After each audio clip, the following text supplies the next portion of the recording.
Bueno, ya estamos iniciando un nuevo capítulo. ¿Qué tal? ¿Cómo estáis? Bienvenidos. Buenas tardes para Capital Radio 103.2 FM en toda España y también por todas las plataformas digitales de nuestra emisora y también para Radio Agricultura 92.1 FM y todas las plataformas digitales también que tiene la radio allí en Chile.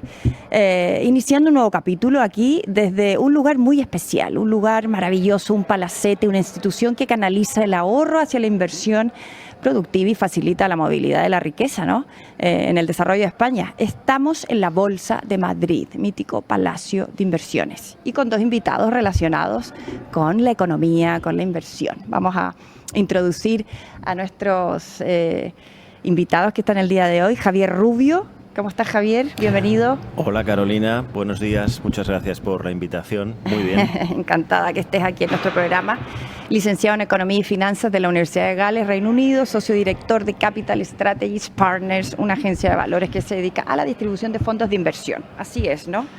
Y nuestro segundo invitado también, por supuesto, bienvenido, don Javier Cabestany. ¿Qué tal, Carolina? Muchas gracias. Gracias por venir, Javier.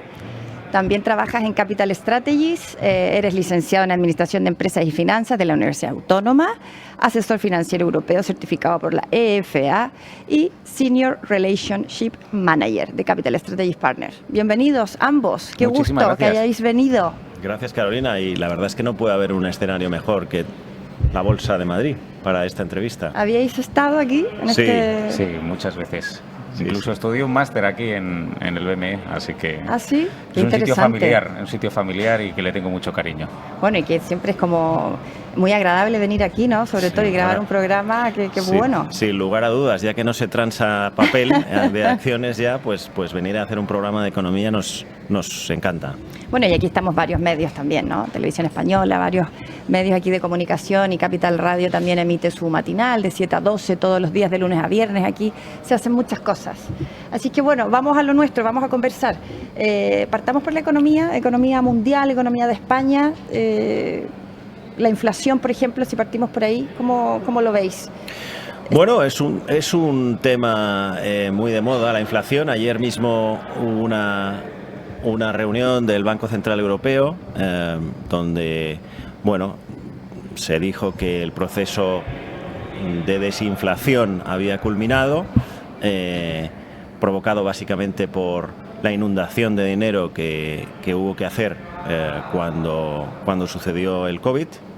Al paralizarse la economía, hubo que inundar de dinero la economía, regarla, y eso ha generado años más tarde en ese pico salvaje de inflación que sufrimos fundamentalmente en el año 22 y 23, además ayudado por Rusia y la invasión en Ucrania, que el petróleo se disparó, pero bueno, por hacer la historia corta, es una historia ya pasada.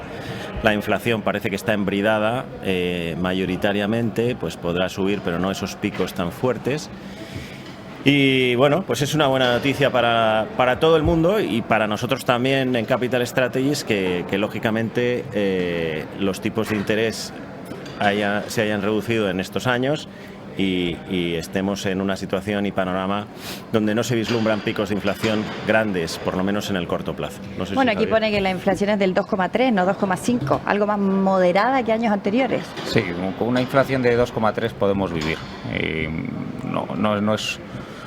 Es un rango en el que podemos vivir. Hemos vivido muchos años por debajo o no inflación, pero la inflación en torno al 1,5, 2,5 se considera una inflación sana. Todo lo que sea subir, que es lo que hemos estado viviendo estos años para atrás, nos empobrece, básicamente. Para el inversionista que no conozca o no esté familiarizado con la inflación, al fin y al cabo tú pierdes poder adquisitivo porque tu salario no sube a la misma velocidad de lo que sube el precio de las cosas. Pero de igual forma nos afecta a todos, ¿no? Porque la inflación en este momento en lo que está es un 20 y tantos % que te suben en todo, en un billete de avión, en el supermercado, en la compra, en la farmacia, en un hotel, en un restaurante, en todo. Eso ¿no? ha sido... Te suben los precios. Esos precios, o sea, esa subida que indicas, Carolina, ha sido una subida acumulada de estos años y ha subido evidentemente la cesta de la compra. Si tú hacías la compra en el año 21 con una inflación que era prácticamente cero o tendiente a cero, pues evidentemente que desde el 22 hasta aquí, si tú dices cuánto gastabas en una cesta de la compra o cuánto gastabas al echar gasolina o cuánto gastabas, como dices, en un vuelo, pues ha subido en torno a eso. Pero es que en el año 22 la inflación tocó el 10% y en el año 23 llegó al 5 o 6, y si vas sumando los 10, el 5, el tal, pues llegas a ese 22, evidentemente. Bueno, se proyecta que ahora hay un crecimiento o va a haber un crecimiento del precio, ¿no?, del PIB. También eso es positivo, creo. Eso es positivísimo en cualquier país, que el crecimiento del PIB al fin y al cabo trae riqueza. Lo que habrá que ver es si alguno de esos componentes hace que la inflación suba. Al fin y al cabo, si tú gastas más, hace también que esa inflación suba. Y por eso suben los tipos de interés, para recortar el dinero que hay en el mercado, y eso es lo que controla los tipos de interés a la baja. Y por ejemplo, en temas de vivienda, de productividad, de exportaciones. Todo en la economía, como en la vida, ¿no? De alguna manera casi todo está linkado una cosa con la otra, y cuando tocas una cosa afectas a la otra. Luego cada cosa que has nombrado tiene sus propias particularidades. La vivienda es una cosa que evidentemente se ve afectada por la inflación, se ve muy afectada también por la economía, pero tiene un problema distinto. Desde nuestro punto de vista tiene un problema de falta de oferta, y cuando hay una falta de oferta, es decir, cuando no hay viviendas suficientes, cuando hace falta construir 600.000 viviendas y se están construyendo al año 20.000 o 50.000, pues evidentemente hay una carencia de oferta y el precio de la vivienda pues se dispara y es inasequible para cualquier persona normal, ¿no? Eso por ejemplo no explica una subida de inflación general. Eso es específicamente dentro del mercado inmobiliario. Esa escasez de oferta hace que suba de forma muy fuerte los precios.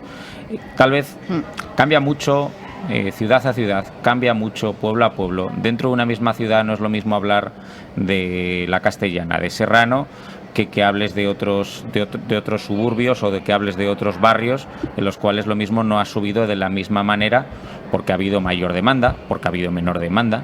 Ahí no ha sido la propia inflación la que ha hecho subir los precios, sino ha habido una inflación, por decirlo así, que viene a través de la escasez de oferta. ¿Cómo se puede? ¿Hay algún tipo de solución? Ustedes que se dedican todo el día a los números, ¿cuál sería una solución viable para todo el mundo, para todos los estratos sociales? A ver, ¿no? pasa por muchas cosas, pero la primera de todas es que los políticos son los que regulan en este país el suelo, los ayuntamientos, por ser más concretos, y tienen la regulación de suelo disponible para poder construir, pues depende de los ayuntamientos y de las comunidades autónomas después, que tienen que dar su visto bueno. En España hay cantidad de suelo para poder construir, quiero decir, cantidad de suelo disponible, pero no se puede construir en él porque está protegido o por lo que sea.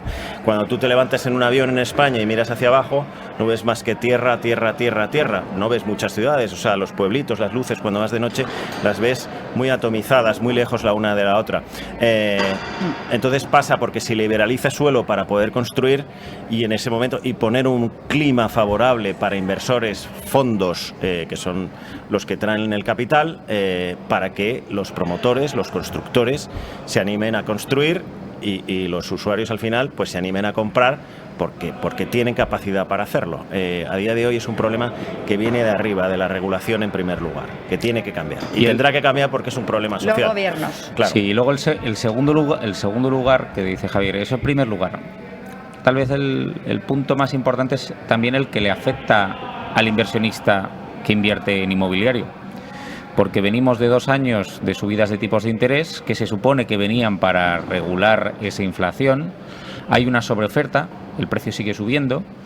¿Y cómo le afecta a un inversionista esa subida de tipo de interés? Subida del precio de la hipoteca. Se supone que no van a seguir creciendo esos precios porque la gente no va a ser capaz de acceder a una hipoteca más barata. En realidad es más cara, pero la realidad es que la gente sigue comprando y comprando y comprando y comprando. Entonces, ¿hasta qué punto? Pues es complicado. Bueno, llegará todo un el mundo punto... comprando. Hay gente que no le da para comprar una casa, un piso, no es muy alto. porque hay que pagar el pie. Pero se sigue comprando porque hay capital para comprarlo. Es decir, los hay fondos, muchos ahorros. El ahorro que se generó... También hay deuda, ojo, también hay deuda. Sí, ya lo creo. Pero el ahorro que se generó en el año 2020 con el COVID fue un antes y un después en el ahorro de los...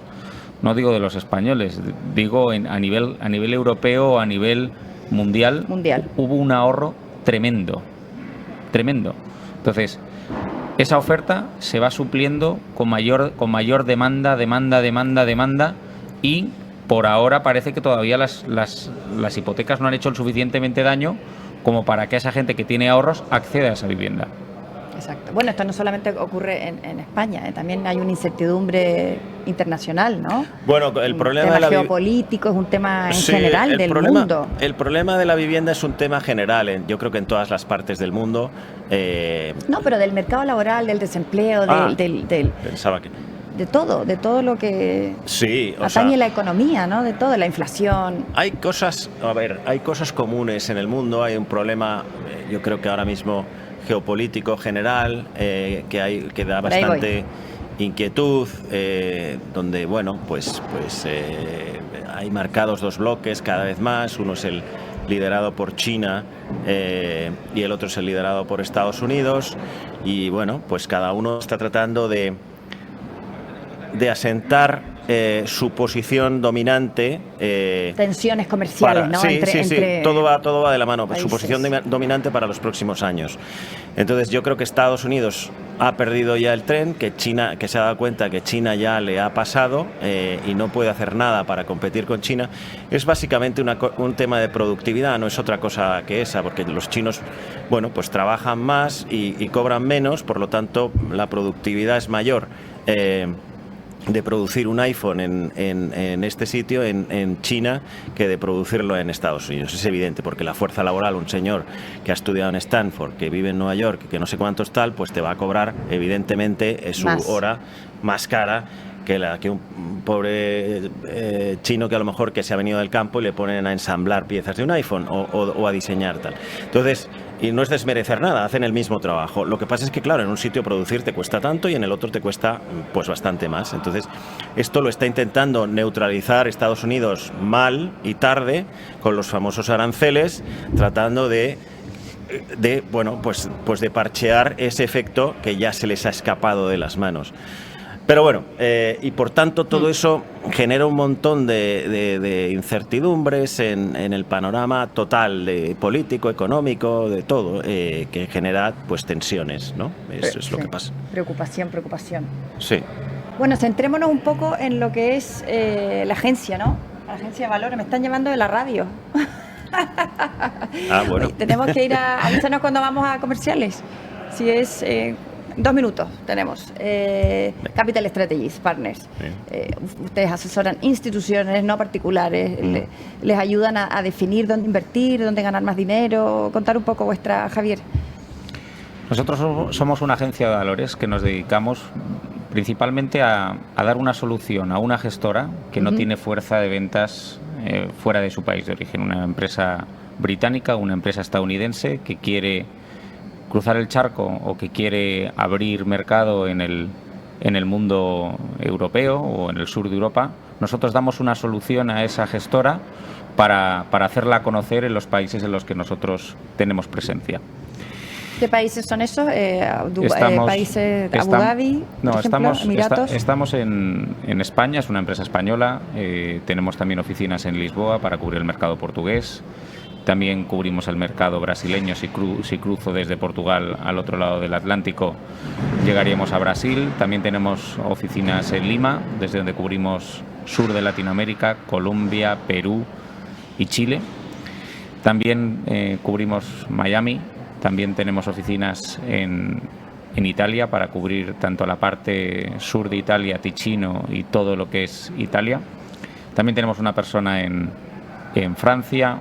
También tenemos cobertura en Reino Unido, en Holanda, nórdicos. Bueno, ahí tenéis, me imagino, locales, ¿no? Gente local que saben más, obviamente, de su idiosincrasia, de sus temas, y al final trabajan mejor. Más que llevar españoles hacia allí, ¿no? Una de nuestras huellas justamente es que para hacer bien las cosas tienes que ser local.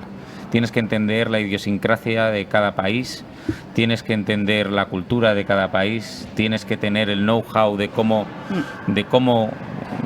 a donde fueres, haz lo que vieres, ¿no? Correcto. Va por ahí. Tenemos uno de los eslogans o de los claims de Capital Strategies es Think Global, piensa en global, play local, pero juega local. Eso es. Y lo que decía Javier es una realidad como un piano. No es lo mismo ser una persona local que tienes N años de experiencia y que conoces al inversor, o sea, a tu cliente.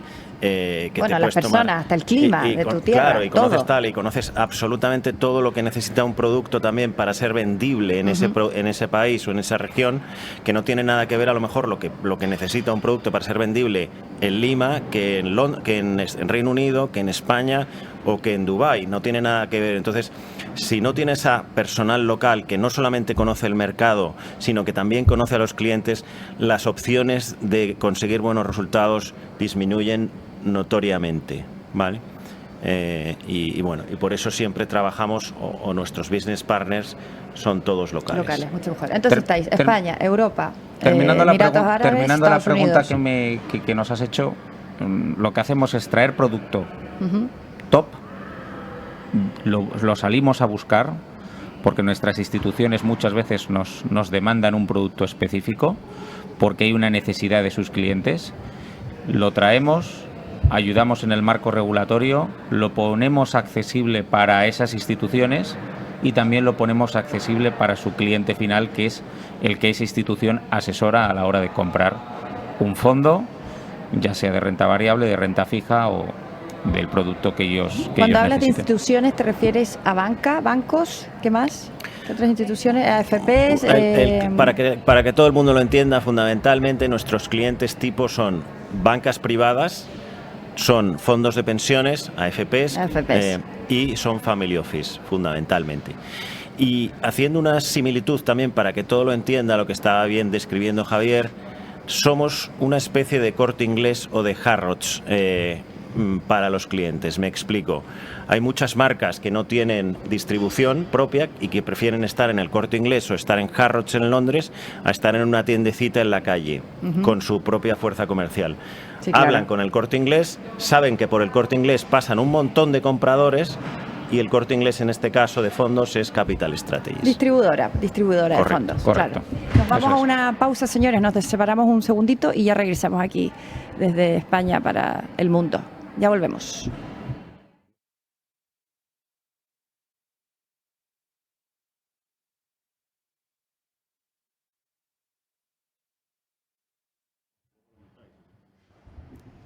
Y ya estamos de regreso después de esta pausa comercial. El audio, ¿sí? Sí, se te oye. ¿Sí? Perdón. Sí. Yo sí te oigo. Bueno, sí, retomamos. ¿Tú no? Este no. Ahora sí. Sí. Bueno, ya estamos de regreso de aquí en... No, perdón.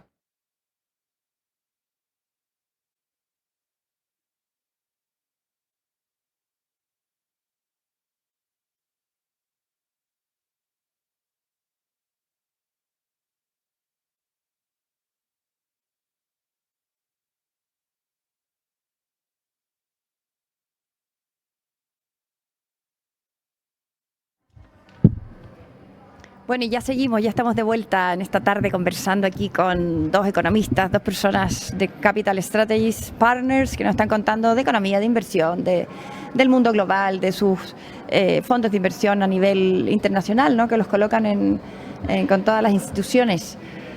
¿Cómo podéis ayudar a todos?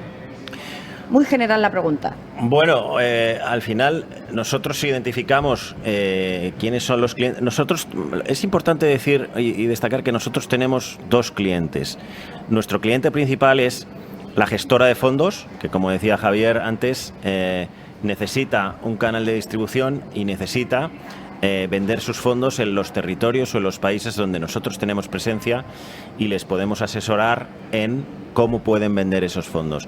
No se trata solamente de colocar y levantar dinero, no somos un fundraiser, no somos un placement agent, como se llama, somos un third party marketer que vamos mucho más allá de levantar dinero. Damos un servicio al cliente, mantenemos a los clientes, les asesoramos en un montón de cosas, como en el diseño de las clases que tienen que lanzar, en qué plataformas tienen que estar para que se puedan comprar sus fondos, qué tipo de wording tienen que poner en los prospectos, un montón de cosas, y eso lo hacemos gratis dentro de lo que es nuestro servicio, es decir, no vamos cobrando por estas cosas.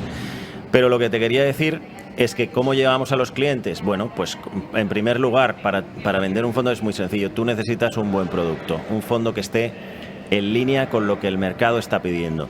Si el mercado está pidiendo, imagínate, acciones americanas en este momento, que no es el caso, ¿vale? Pero si lo estuviese pidiendo, si tienes un fondo que vende acciones chinas, pues ya vas a empezar mal. En segundo lugar, tu fondo tiene que ser un fondo competitivo, un buen producto.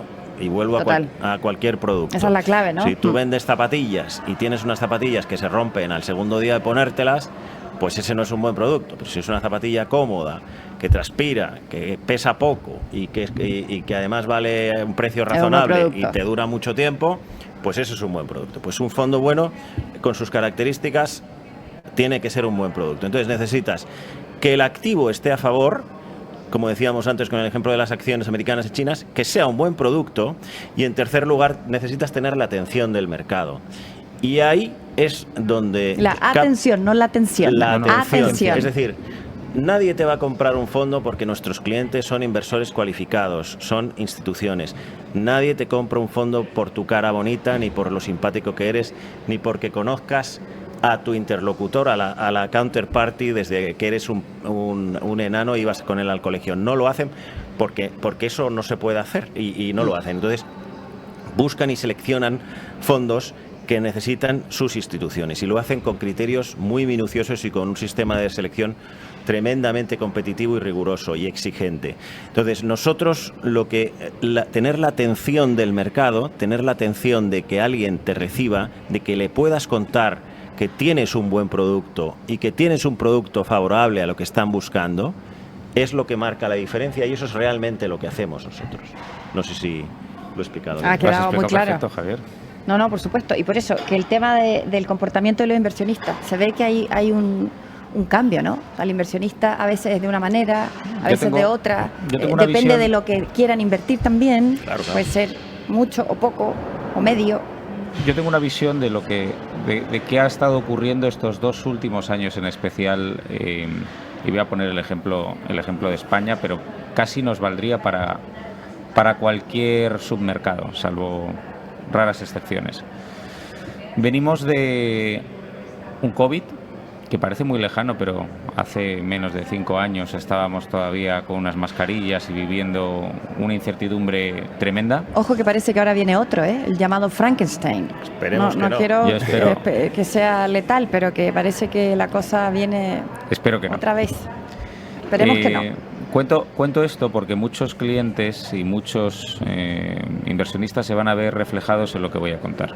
El año 2020 parecía que se iba a acabar el mundo, pero la rentabilidad media de los productos financieros fue verdaderamente buena.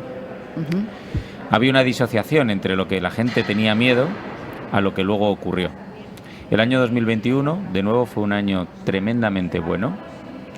El año 2022 tal vez ha sido uno de los peores años de la historia, de toda la historia de la renta variable y de toda la historia, en especial, de la renta fija. 2022. Y luego tenemos 2023 y 2024. ¿Qué ocurre? En España, me atrevería a decir, el 80% de los inversionistas en España son clientes conservadores o con un perfil conservador. Venimos previo al año 2022, en el cual las rentabilidades de la renta fija, donde ellos pueden invertir hasta un 80, un 90, o tienen la obligación de invertir entre un 80 y un 90, un cliente conservador no puede invertir más de un 10% de su capital en renta variable. Venían de dar unas rentabilidades muy pobres o muy ajustadas, porque la realidad es que la rentabilidad en renta fija era cercana a cero o incluso negativa. Los asesores financieros se vieron forzados, muchos de ellos, a mover ese perfil de riesgo de sus clientes con tal de intentar conseguir algo de dinero. Si tú eres conservador, vas al banco y al fin del año te dicen, hemos sacado cero. Lo primero que vas a pensar es, me voy a cambiar de asesor. No estoy ganando nada. No ha conseguido que ganemos nada. Pero no es culpa del asesor, es un poco más culpa del entorno financiero en el que se encontraban.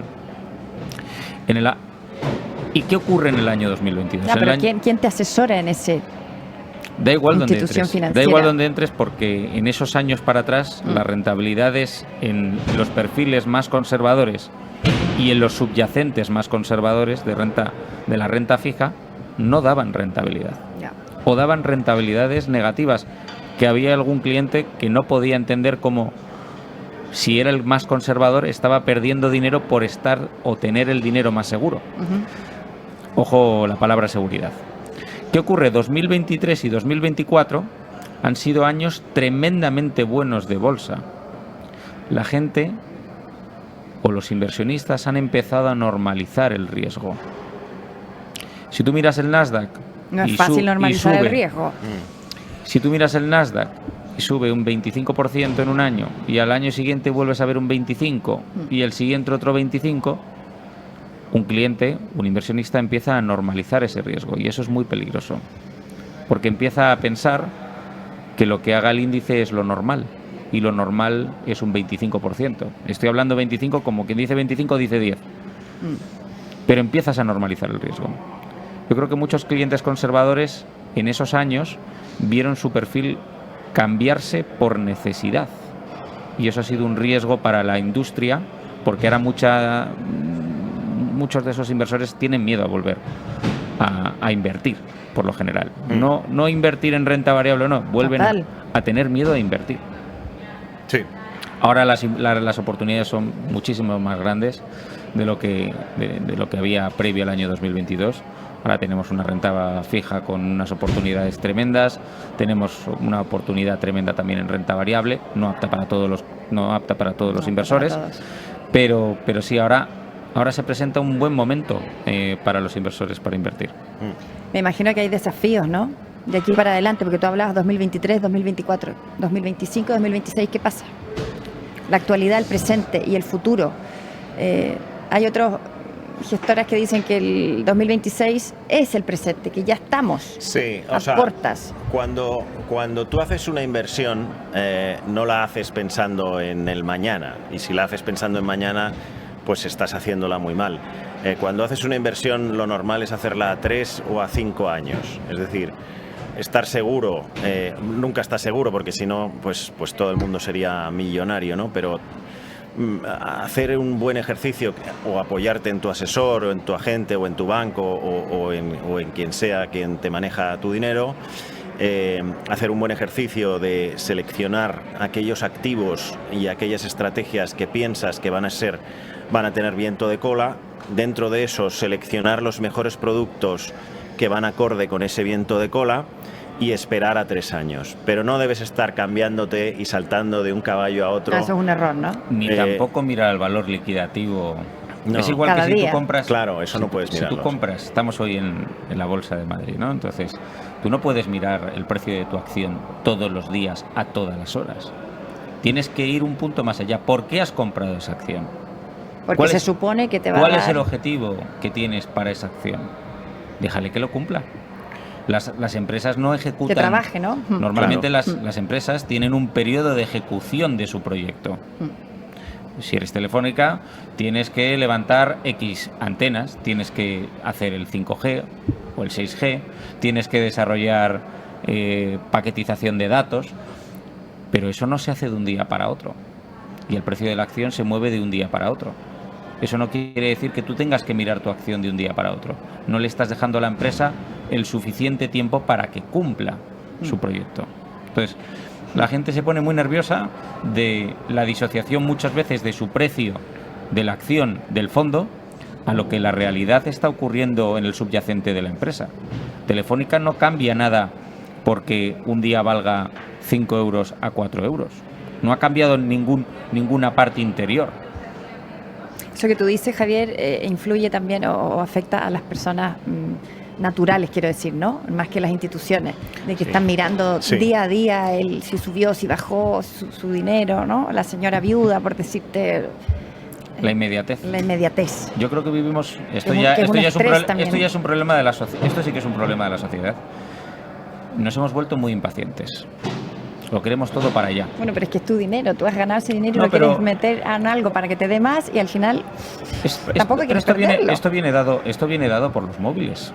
O sea, la primera adicción que tenemos es la inmediatez del Instagram, la inmediatez del YouTube, la inmediatez de la noticia. No, el WhatsApp. El WhatsApp todo rápido. Nos está generando una constante inmediatez. Un estrés, una ansiedad. Piensa que cuando tú estás utilizando una red social, haces flip, mueves con tu dedo hacia arriba y son vídeos de minutos, de segundos, y tu cabeza se cansa en segundos y cambia al siguiente vídeo. Sí, claro. Tú necesitas esa inmediatez. Entonces, esto mismo, ¿cómo no te va a afectar en las inversiones? ¿Cómo no te va a afectar si hoy compro un fondo y yo mañana quiero ser rico, ¿no? Todo esto requiere un tiempo. Pero lo que es cierto, completamente lo que está diciendo Javier, pero lo que tú estás mencionando, Carolina, es así. Es decir, el inversor profesional o institucional hace un trabajo, como decíamos, muy riguroso de selección del producto que quiere tener y tiene un tiempo y un horizonte que lo quiere tener también. A veces es indefinido, pero vamos, que no lo hace para venderlo ni mirarlo ni siquiera, salvo que vea una cosa muy extraña que está pasando. Y entonces te llama y te dice, está pasando algo y tal.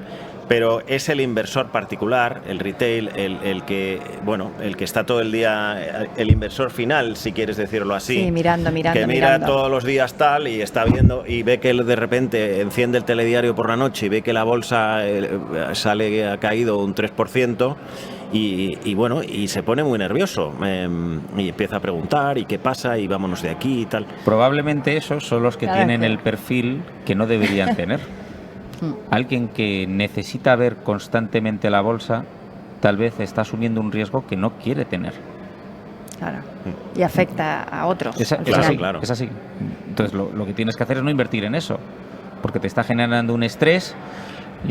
Nosotros que muchas veces hablamos con muchos asesores financieros de estas instituciones y que hacemos charlas con ellos, ellos son verdaderamente psicólogos de los clientes, que les tienen que tienen una paciencia tremenda, y los clientes, hay muchos, yo recuerdo a mi padre, que para descanse, que era ya bastante mayor, que iba todos los días al banco a chequear la cartilla.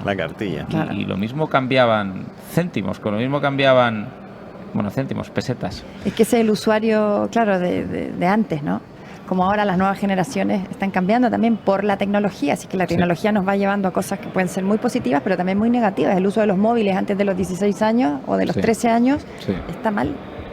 Ahí no estamos yendo a otra rama, pero que ojalá los padres ustedes tienen hijos, el móvil se tiene que entregar no antes de los 13 años, que es el peor desastre en el cerebro de un niño.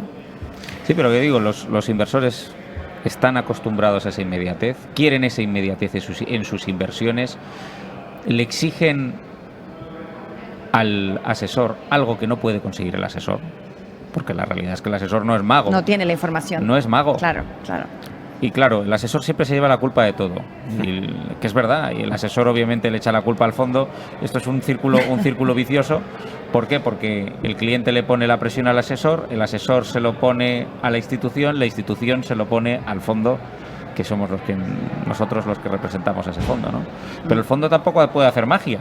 No, total. El problema es que hay un problema de comunicación, y esto es importantísimo. Los clientes tienen que pedirle paciencia. Son los que tienen que tener la paciencia con su asesor y son los que tienen que entender que las inversiones maduran con el tiempo. Sí, claro. No son instantáneas. Piano. Si no, serían chicharros.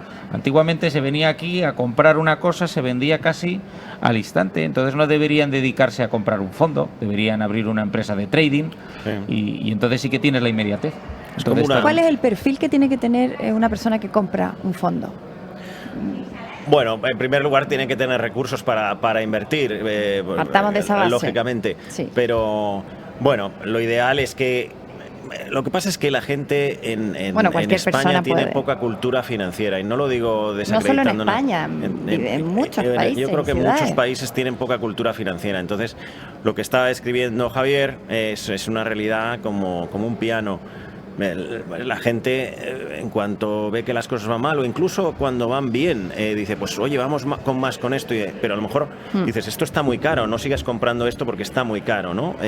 No, que quiero más, que tal, igual. Y cuando las cosas no van bien, vamos a irnos de aquí y tal, pero porque primero no tienen esa cultura financiera, y segundo quieren ganar rápidamente. O no perder rápidamente. Pero bueno, cuando te pones un horizonte de inversión y te has puesto en buenas manos, en manos de un buen asesor o de una buena institución financiera, pues se supone que van a hacer un buen trabajo, y si le das ese horizonte temporal, pues las cosas deberían estar muy similares a lo que estabas pensando. Si era una rentabilidad de un 3% de tu cartera, pues estará a lo mejor un 2, un 2,5, un tal, o un 5, pero que estarás por ahí en esos horizontes que se han establecido. Contestando a tu pregunta de quién puede acceder a comprar un fondo de inversión, pues yo animo a cualquier persona que nos está escuchando, ahora que está muy de moda ChatGPT y todas estas aplicaciones de inteligencia artificial, es que metan dentro de su chat hacer un test MiFID. Una vez hacen un test MiFID, les va a salir un perfil de riesgo. ¿MiFID? Sí, un test MiFID, y ahí les va a salir un tipo de riesgo, el riesgo que pueden asumir. Van a contestar una serie de preguntas, que son las mismas preguntas que te haría firmar un banco antes de ser cliente, antes de empezar a invertir, y ya de esa forma por lo menos van a tener un conocimiento de sí mismos, de su adversión al riesgo, y una vez lo conozcan van a ir a un banco y van a poder decirles que quieren hacer unas inversiones. ¿Desde cuándo puedes invertir en un fondo? Pues hay fondos que te dejan invertir desde 50 euros, hay otros fondos que te dejan invertir desde 1.000 euros, hay otros fondos que te dejan invertir desde una participación, que es una participación, pues hay fondos que tienen, pues eso, 50 euros, 100 euros. Ese test tiene que poner, me imagino, cada usuario sus datos personales. Sí, por supuesto. Por supuesto, a ver, lo puedes hacer, lo puedes simular. ¿No hay riesgo de poner los datos personales? No, lo puedes simular. No, me refiero, para hacerlo a través simulación. Es una simulación. Luego pero los datos son reales, son personales, ¿no? No, pero no pones datos de nombres tuyos. Y apellidos. No pones nombres y apellidos en el ChatGPT. Lo que vas a poner es un nombre genérico, y luego vas a contestar como si tú de verdad estuvieras contestando delante del banco. Es simplemente para tú poder definir qué perfil de riesgo tienes, qué adversión al riesgo tienes, cuánto estás dispuesto a perder, cuánto eres capaz de perder. Es un poco conocerte a ti mismo, y luego a partir de ahí, pues hay muchísimos bancos un juego, que te dan accesibilidad. Claro. Hay bancos que te dan accesibilidad desde muy poquito dinero a poder invertir en un fondo, siempre y cuando tú sepas tus delimitaciones y qué perfil de riesgo tienes. Bien. Esa es la forma Señores, fácil de una hacer. pausa comercial y seguimos conversando aquí para Capital Radio, para Radio Agricultura, desde el Palacio de la Bolsa de Madrid. Volvemos en un segundo.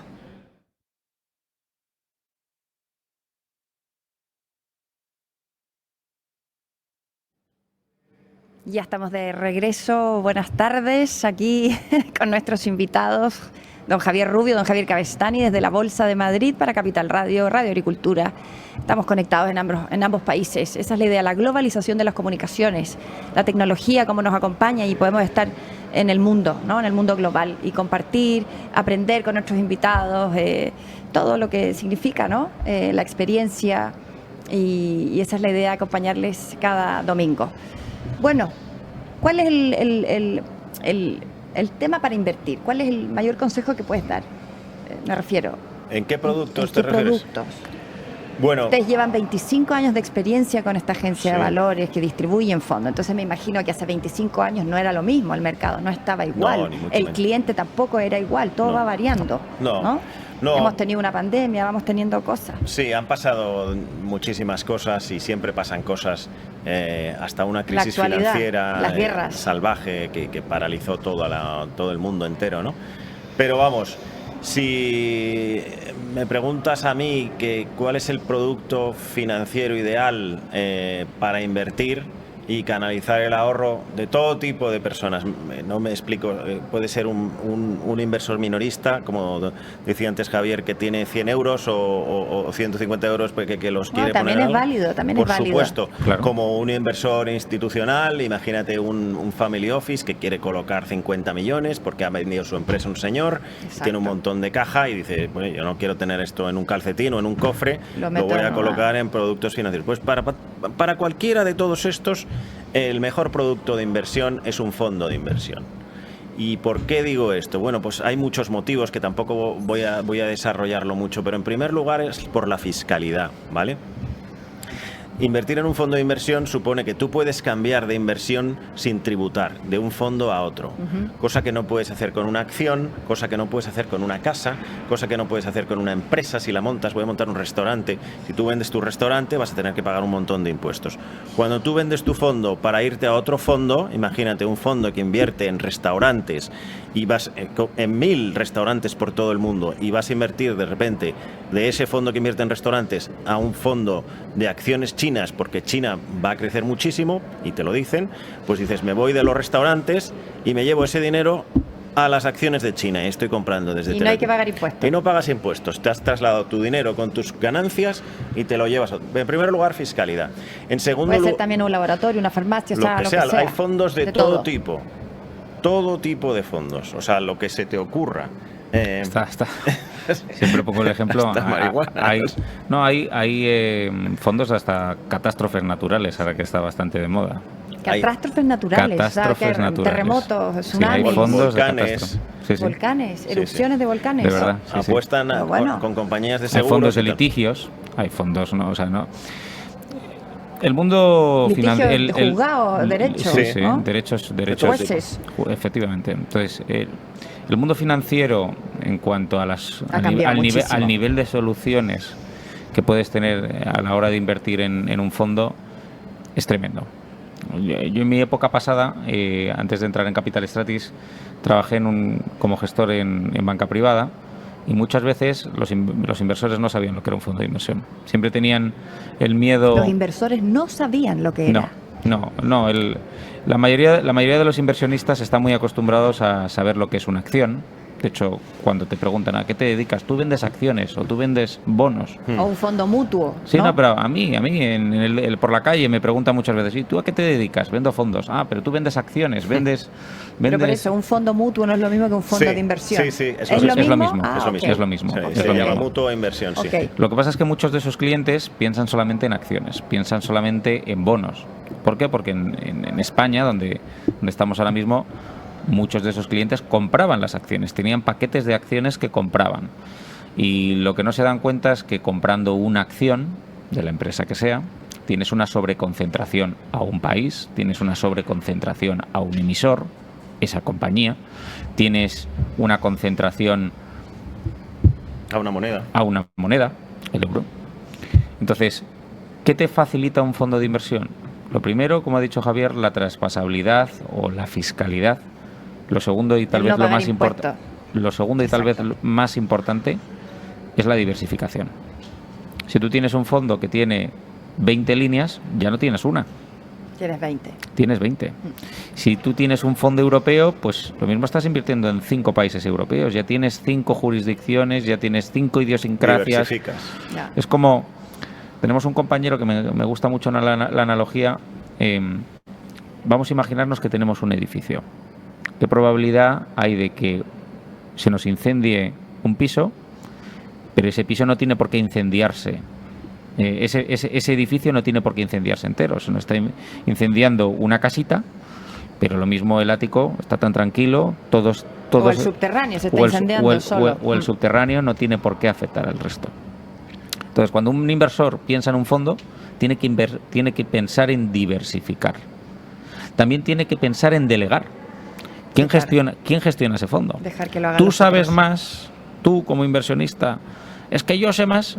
Tú sabes más que un tío que lleva, o una gestora que lleva 25, 30, 40. Hay gestoras que llevan 100 años gestionando. saben perfectamente lo que hacen. 100 años gestionando. Tú me estás diciendo que tú tienes mayor conocimiento, tienes el tiempo suficiente. Pues entonces, obviamente, si tienes ese conocimiento, no inviertas en un fondo, invierte en la acción.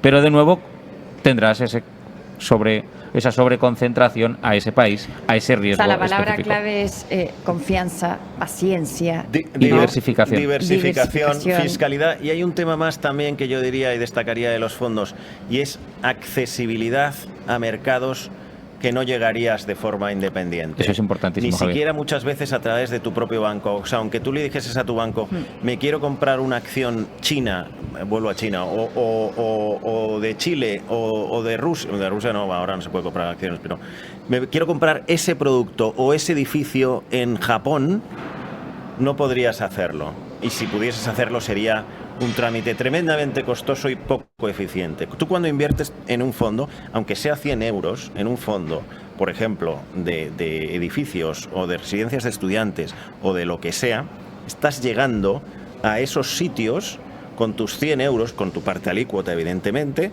y estás invirtiendo en todos estos países que no llegarías nunca de forma individual. Imposible. Nunca. ¿Qué otros fondos hay? Quiero saber, ¿qué otros fondos hay? Así como de farmacia, Mira, lo que ustedes han dicho. Hoy por hoy existe de todo. Existen cestas. O sea, vamos a empezar por lo sencillo. Cualquier residencias de estudiantes, residencias de mayores. Pero cualquier persona que nos esté escuchando, de renta ¿Hoteles? variable y de renta fija. Hay una clasificación previa que es la que está diciendo Javier. Que es... Lo primero es que tienes dos tipos, por decirlo así, de activos. Renta fija y renta variable. Luego tienes las divisas, euro, dólar, japonés yen, etcétera. Es la moneda, y a ¿no? partir de ahí empiezas a jugar porque dices, pues mira, tengo renta variable española, renta variable portuguesa, americana, europea, nórdica, china, coreana, taiwanesa, tailandesa, india. Ya, pero mezclar todos los huevos en la canasta tampoco, ¿Podrías? ¿no? Todas las monedas, imagínate el yen con el euro, con el peso. Perfectamente. Y podrías meter acciones y bonos que se llaman los fondos mixtos y tal. ¿No es mucho lío eso? Esa misma pregunta que le has hecho a Javier, yo si le tuviera que recomendar algo a mi madre, yo personalmente, porque yo no puedo recomendarle nada a nadie, pero si tuviera que recomendarle algo a mi madre, sería la accesibilidad a través de un fondo mixto. ¿Por qué un fondo mixto? No tienes tú que tomar la decisión de cuánto quiero tener de renta variable, cuánto quiero tener de renta fija. Quiero tener Europa, quiero tener América, quiero tener Japón, quiero tener Oceanía, Latinoamérica. Oro. Entonces, bueno, lo que más se lleva entonces hay un gestor que gestiona todo eso en formato de fondo y tú delegas. Y dependiendo del fondo mixto, pues los hay mixtos muy conservadores que no pueden invertir más de un 5% en renta variable, otros el 10, otros el 20, otros el 25, 50 o hasta el 100%. Entonces, según tu perfil, de nuevo, como inversor, vamos. Y luego es una buena forma de acceder al mercado de fondos de forma diversificada, con un montón de líneas. Sin duda. Y sobre todo, pues que no tienes que saber de nada, porque estás delegando a tu banquero y ese banquero está delegando a ese gestor profesional que gestiona ese fondo de inversión. Te va a ayudar y luego antes hablabas de distintos rubros y tal. Esos son lo que se llaman fondos mutuos long only, acciones, bonos, oro, cosas que se transan todos los días en los mercados. Hasta zumo de naranja se transa, café, petróleo. Eso se lista todos los días y se transa en distintas bolsas del mundo. Pero luego está lo que se clasifica como fondos alternativos. Correcto. Y esto es una cosa que está cogiendo cada vez más relevancia.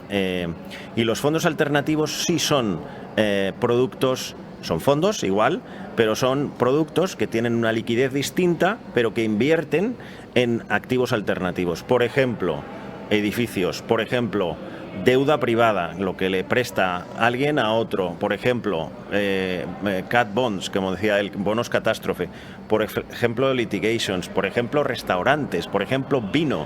O sea, hay whisky, private equity, alcohol, hay de todo. Sí, hay de todo, todo lo que tú quieras acceder. Y las empresas, que hay muchas que tienen deuda, que están en la quiebra, ¿también eso entra a un fondo? Empresas en quiebra también, sí, también. Ojo, no, aquí hay que diferenciar una cosa. Es la cobranza de esas empresas. Muchos de esos productos alternativos no son aptos para clientes minoristas. Ya, hay que tener un mínimo, ¿no? No, un mínimo no. Hay que tener un mínimo de de conocimiento financiero es solamente apto para clientes profesionales o cualificados.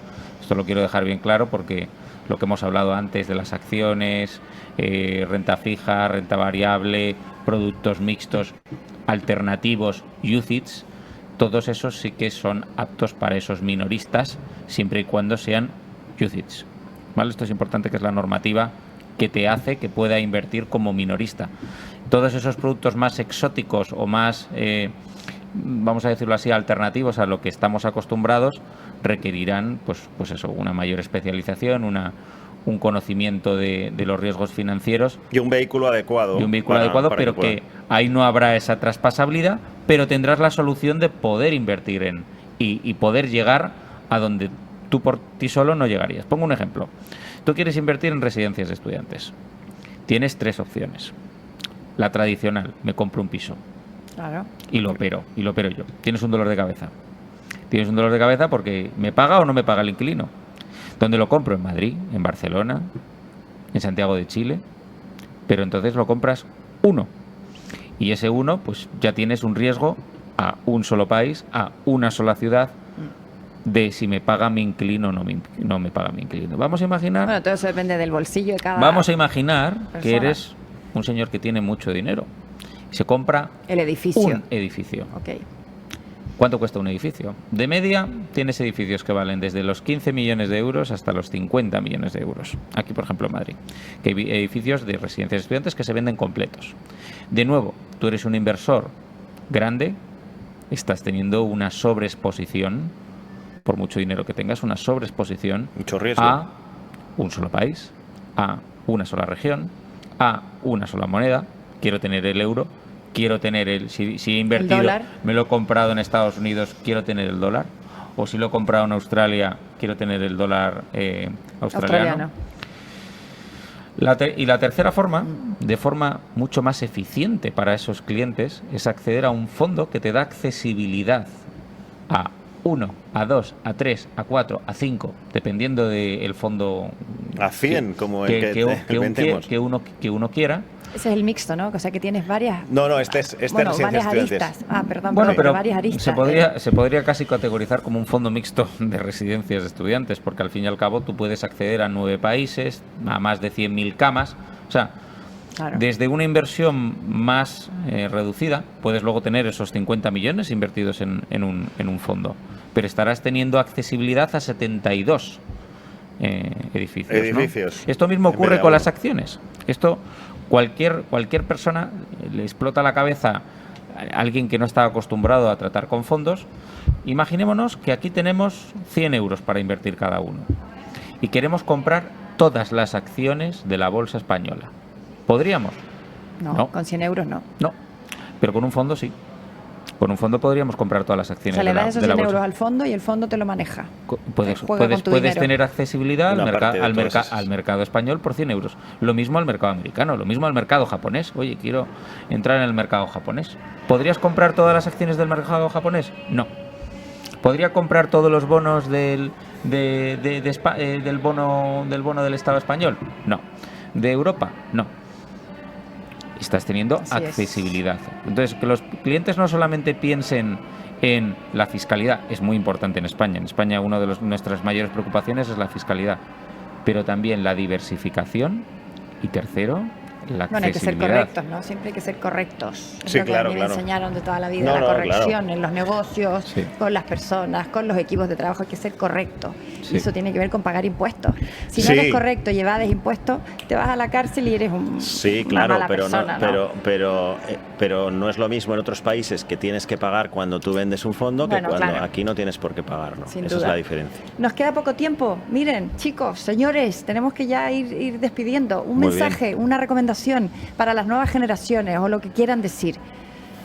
Yo diría que es un ejercicio muy sano, que nuevas generaciones desde que eres pequeñito, destinar parte de tus ingresos. ¿Tus ahorros, por ejemplo, tu mesada? Bueno, lo que tengas, si no trabajas y estás estudiando y tal y tienes algo, pues ir invirtiendo desde pequeño. O sea, yo creo que eso es una labor muy importante. ¿En fondos? En fondos, sí. Ir invirtiendo un poquito tal. Y desde luego, cuando ya puedes, si puedes destinar una parte de eso. O sea, 50 euritos los puedo ahorrar lo que sea, aunque sea poco. tiempo lo vas invirtiendo en distintos fondos o en un solo fondo que estés que te guste y qué tal. Y eso es un ejercicio muy bueno. Yo creo que se lo recomiendo a cualquiera. A mis hijos se lo recomiendo y a cualquiera, desde luego. A todos los hijos. A los oyentes que nos están escuchando les animo a que sean curiosos. La clave es que sean curiosos, que aprendan, que les buscar, ¿no? Sí, y que vayan a un buen asesor, que se rodeen de buena gente para que esa curiosidad que tienen la puedan preguntar a alguien profesional que está acostumbrado a contestar ese tipo de preguntas. Y sobre todo que si van a hacer una inversión, que esté aconsejada por un buen profesional. Esto es clave. Confianza, paciencia, perder un poco el miedo, bueno, son varios factores. Sí, las pruebas siempre con gaseosa, ¿no? Sí, entonces, sí. O sea, es muy fácil perder dinero. Yo entiendo y a las personas mayores que tienen miedo porque es su dinerito de jubilación, claro, de toda una vida, lo entiendo, oye. No, claro. Por lo tanto, el mejor consejo no llegar y dar tu dinero. Que se acerquen a un buen asesor, que tengan paciencia y eso curiosidad. Es clave. Clave, buen asesor, que no te engañe. Eso es. Correcto. Oye, ha sido un placer tenerlos aquí en la radio, en la bolsa, en este palacete maravilloso de Madrid, junto a Capital Radio, junto a Radio Agricultura. Estamos conectados, hemos aprendido, yo creo, ¿no? Muchas gracias. Siempre se aprende con nuestros invitados. Ha sido realmente muy nutriente. Pues muchas gracias, Carolina. Ha sido un placer estar contigo esta tarde. Lo mismo digo. Muchas gracias, Carolina. Nos vemos pronto en algún otro capítulo que los voy a seguir invitando. Muchas gracias. Bueno, ya nos estamos despidiendo. Muchísimas gracias a todos nuestros invitados primero, a ustedes en casa, a nuestros oyentes de Capital Radio, de Radio Agricultura, a nuestro equipo aquí, Juanda Cañadas, nuestro gran equipo técnico, a Javier también González, bueno, a todos. Y eso, soy Carolina Paz Zúñiga, que no me presenté al principio, y hemos tenido una hora de conversación muy agradable desde la Bolsa de Madrid con dos fantásticos invitados, Javier Rubio, Javier Cabestany de Capital Strategies Partners, que nos han un poco asesorado, ¿no? Nos han aconsejado sobre fondos de inversión y rentabilidad y economía, que es la clave para poder manejarnos en este mundo. Bueno, gracias. Nos vemos la próxima semana con otro capítulo. Buenas tardes. Adiós. Chao, chao. Hasta luego.